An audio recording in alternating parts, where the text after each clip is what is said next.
Here is something nobody talks about when it comes to building wealth.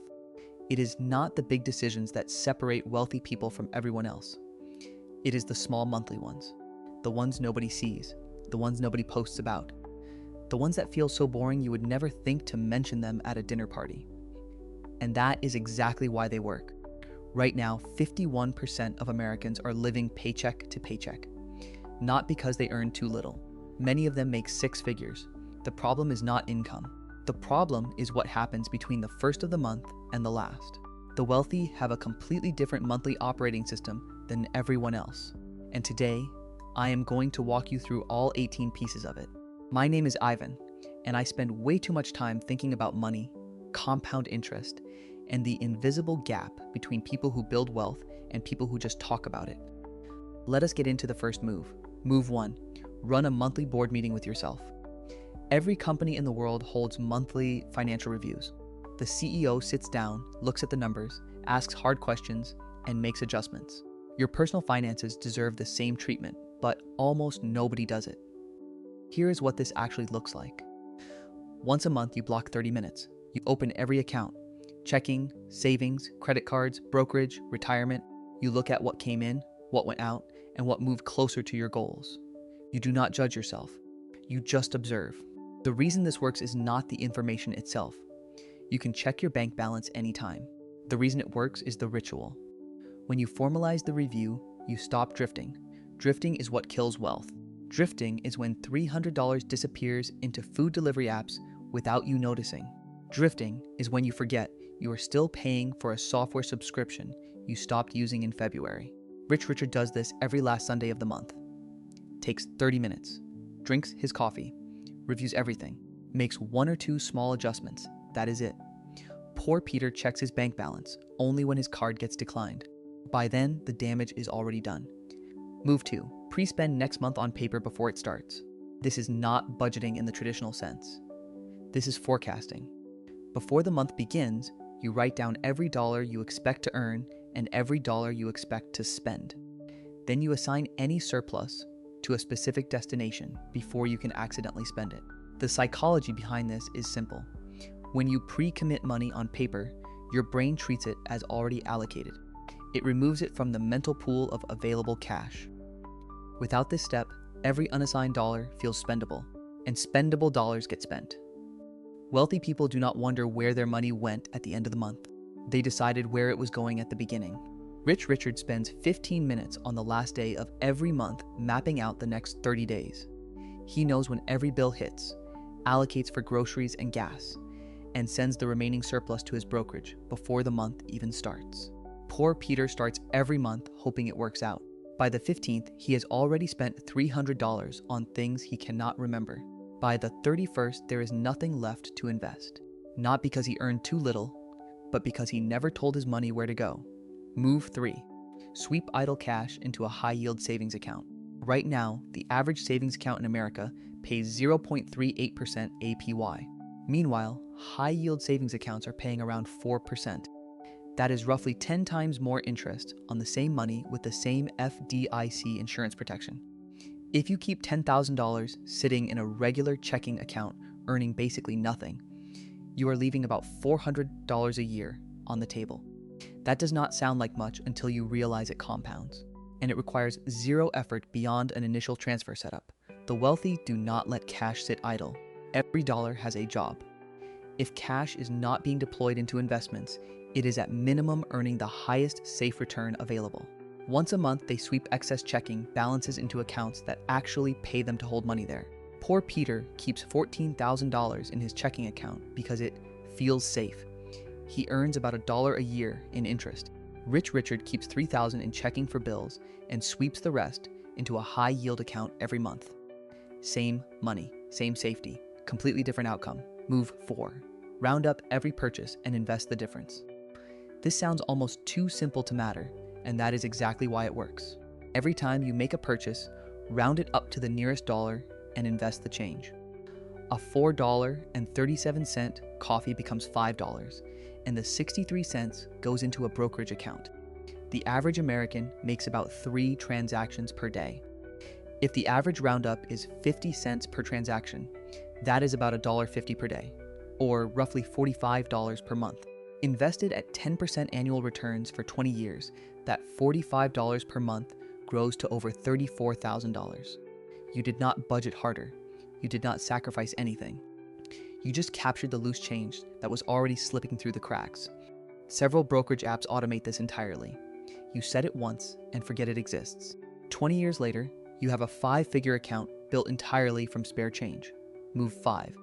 Read every financial statement line by line. When was the last time you actually read your credit card statement? Not just glanced at the total, but read every single line? Wealthy people treat statements like legal documents.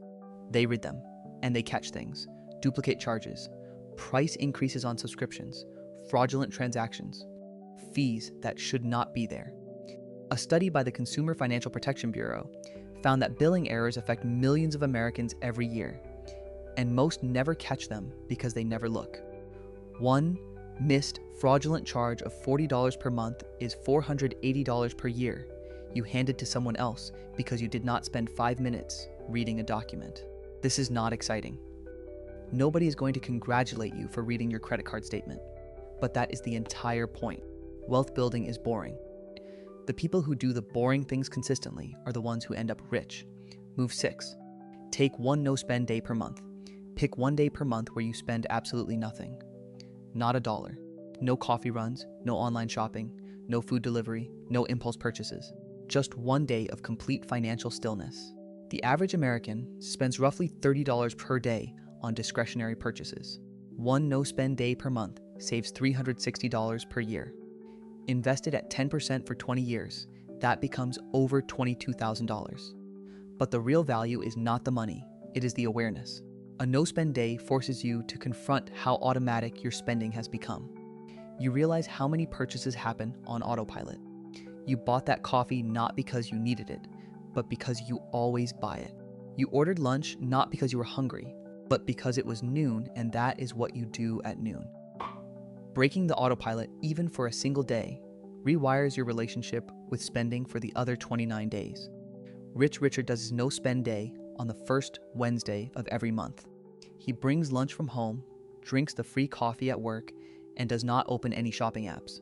At the end of the day, he writes down everything he wanted to buy but did not. That list is revealing. Most months it has 8 to 12 items on it. Things he would have bought without thinking and forgotten about by Friday. Move 7. Replace one paid service with a learned skill. Every month, identify one thing you are paying someone else to do and learn to do it yourself. This is not about becoming cheap. It is about building capability while reducing outflow. Month 1, you learn to change your own oil. Saves $40. Month 2, you learn basic clothing alterations. Saves $30 a visit to a tailor. Month 3, you learn to cook one restaurant quality meal that you previously ordered out. Saves the markup. Over a year, 12 new skills and 12 eliminated recurring costs. Over a decade, you have a fundamentally different relationship with money because you have reduced your dependency on paying other people for basic competencies. The wealthiest people I have studied are the ones who know what is worth outsourcing and what is worth learning. Paying someone to do your taxes makes sense. Paying someone to hem your pants does not.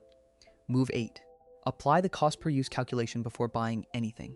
Before any purchase over $20, divide the price by the number of times you will realistically use it. A $200 jacket you wear twice a week for 3 years costs about 65 cents per wear. A $200 jacket you wear 3 times, then forget about costs $66 per wear. Same price tag, wildly different value. Wealthy people think in cost per use instinctively. This is why they buy fewer things but often buy higher quality. A pair of boots that costs $300 but lasts 10 years is cheaper per wear than a $60 pair that falls apart in 8 months. This monthly habit redirects your spending toward things that deliver actual value per dollar. Once you start thinking this way, you stop being impressed by low prices and start being impressed by low cost per use. Move 9. Set aside estimated taxes on any side income. If you earn money outside your regular paycheck, from freelancing, a side business, rental income, or selling things online, nobody withholds taxes for you. That is your responsibility. And if you do not set aside money monthly for that tax bill, it will destroy you in April.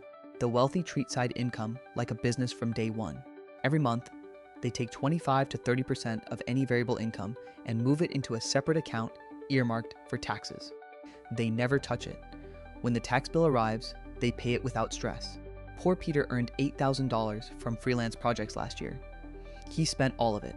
When April came, he owed about $2,000 in taxes he did not have, so he put it on a credit card at 24% interest. The side income that was supposed to build his wealth actually put him deeper into debt. Move 10. Increase your investment contributions by 1%, not 1% of your returns. 1% of your contribution amount.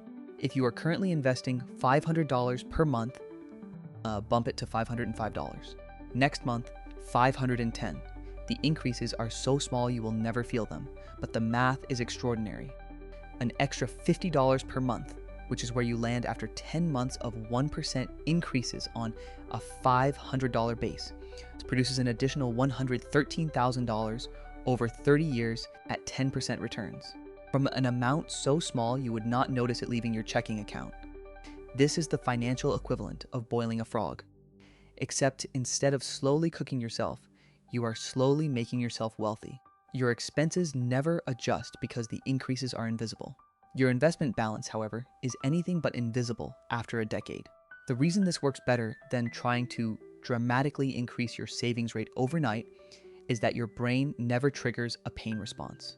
Jumping from $500 to $1,000 per month feels like sacrifice. But going from $500 to $505, you cannot feel that. Your morning coffee is still there. Your life looks identical. The only difference is a slightly larger number flowing into your future every 30 days. Move 11.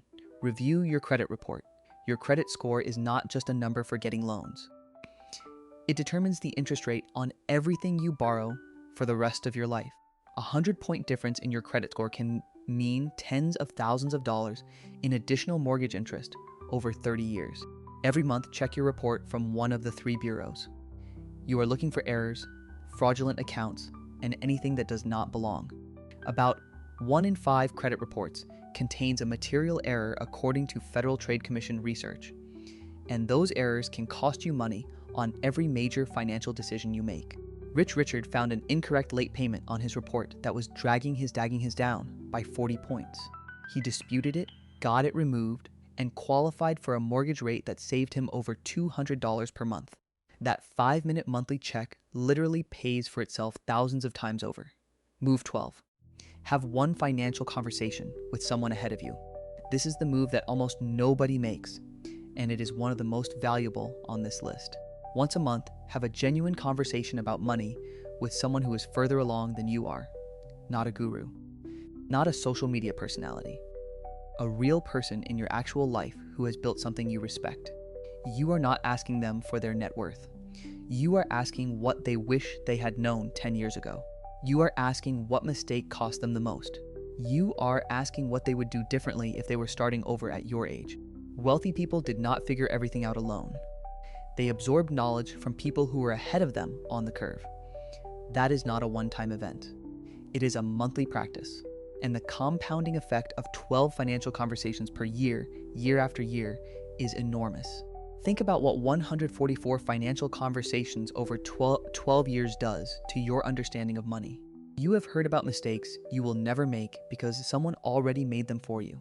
You have learned about opportunities you would never have discovered on your own, all for the cost of buying someone a cup of coffee once a month. Rich Richard has been doing this for 7 years. His understanding of money is now fundamentally different from someone who only learns from social media posts and news headlines. He does not have an MBA. He just listens to people who have already walked the path he is on. Move 13. Identify and attack your biggest spending leak. Every month, look at your spending data and find the single category where you bled the most money relative to the value you received. Not the biggest expense. Rent is probably your biggest expense, but it is also necessary. The leak is the category where the spending to value ratio is the worst. For some people, it is dining out. For others, it is impulse purchases on their phones at midnight. For others, it is convenience fees, delivery charges, and premium shipping costs that add up to hundreds per month without delivering hundreds of dollars in actual value. You do not need to eliminate the category. You just need to shrink it by 10 to 15%. Then next month, find the next biggest leak. Over 12 months, you have systematically tightened every area of your financial life without dramatically changing your lifestyle. Here is a real example. One month you realize you spent $420 on food delivery. You cut it to $350. The next month, you notice $210 in impulse purchases from your phone between 10 at night and midnight. So you delete the shopping apps. The month after that, you cancel a streaming service you stopped watching. None of these changes feel dramatic. But after a year of monthly leak identification, you have freed up $300 to $500 per month that was previously vanishing into things you barely valued. Move 14. Redirect every windfall directly to investments, tax refunds, cashback rewards, birthday money, work bonuses, insurance refunds. The average American receives roughly $3,500 per year in these kinds of unexpected or semi-expected windfalls. What happens to that money determines more about your long-term wealth than you might think. When $3,500 per year gets invested at 10% returns for 20 years, it grows to over $221,000. That is $250,000 built entirely from money that most people blow within a week of receiving it. The wealthy have a standing rule. Any money that arrives outside the normal paycheck goes directly to investments. No exceptions. No. I'll treat myself first. It hits the brokerage account before the brain even has time to start shopping. This is not willpower, it is architecture. You set up the system once, and the system handles every windfall for the rest of your life. Move 15. Practice the quiet no. Once a month, decline one social spending event that you would normally attend out of obligation rather than genuine desire. The dinner you do not really want to go to. The weekend trip that stretches your budget. The group gift that costs more than you are comfortable with. You do not need to explain yourself. You do not need to announce your financial goals. You just quietly say no and redirect that money somewhere it actually serves you. This is uncomfortable at first. Social pressure around spending is real. People notice when you stop participating.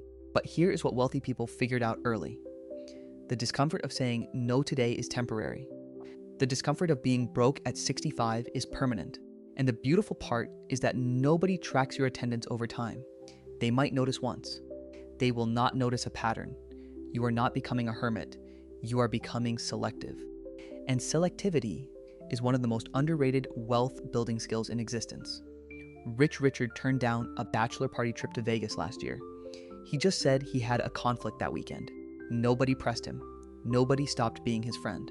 And the $2,000 he would have spent went straight into his investment account. Poor Peter went on the same trip. Put $1,700 on his credit card at 24% interest. 6 months later, he is still paying it off. Move 16. Run a monthly stress test on your finances. Sit down once a month and ask yourself one question. If I lost my primary income tomorrow, how many months could I survive without changing my lifestyle? Then ask a follow-up. How many months could I survive if I cut my lifestyle to bare essentials? This is not pessimism. This is preparation. The wealthy think about financial resilience the way engineers think about bridge loads. They do not build bridges that can barely hold the weight. They build bridges that can hold 3 times the weight, because the unexpected is not a question of if, but when. If your answer to that first question is less than 3 months, you know exactly what your number one financial priority should be this month. If your answer is 6 months or more, you have earned the right to think about growth instead of survival. Knowing which mode you are in changes every decision you make. Move 17. Pay annual expenses monthly through a sinking fund. Car insurance, property taxes, holiday gifts, car registration, veterinary bills, annual subscriptions. These are not surprise expenses. They happen every single year on roughly the same schedule for roughly the same amounts. And yet most people act shocked when they arrive. The wealthy eliminate this problem with sinking funds. They add up every annual and semi-annual expense, divide the total by 12, and set aside that amount every single month into a dedicated account. When the bill arrives, the money is already sitting there. No stress, no credit card, no scrambling. If your annual expenses outside of monthly bills total $6,000 per year, that is $500 per month into a sinking fund. Kept in a high-yield savings account at 4%, that $500 per month earns additional interest while it waits to be deployed. You are literally getting paid to be organized. Poor Peter pays his annual car insurance in one lump sum every December and puts it on a credit card because he never has $1,200 sitting around at Christmas time. Rich Richard puts $100 into a sinking fund every month. When December arrives, the money is there, plus a little interest on top. Same expense. Completely different experience. Move 18. Calculate your days of freedom number. This is the most important number most people never calculate. Take your total liquid net worth, meaning everything you could access within 30 days, and divide it by your average daily spending. The result is your days of freedom number. It tells you exactly how many days you could live your current life without earning another dollar. At the beginning, this number might be uncomfortable. Maybe it is 14 days. Maybe it is 40. But the act of calculating it monthly does something to your brain that spreadsheets and budgets never manage. It gives you a single tangible metric that captures your entire financial position in one number. And watching it grow, month after month, creates a motivation that no budget spreadsheet can match. When your days of freedom number crosses 365, something shifts inside you. You realize you could take an entire year off and be fine. That does not mean you will. It means you could. And that psychological shift from working because you have to working because you choose to changes everything about how you experience your career, your relationships, and your life. Rich Richard started tracking this number 4 years ago. His first calculation was uncomfortable. 63 days. Today, his number is 412. He has never taken a year off. He probably never will. But knowing he could makes him a different person at work. He negotiates from a position of strength because walking away is a real option, not a fantasy. Poor Peter has never calculated this number. If he did, he would find out it is somewhere around 19 days.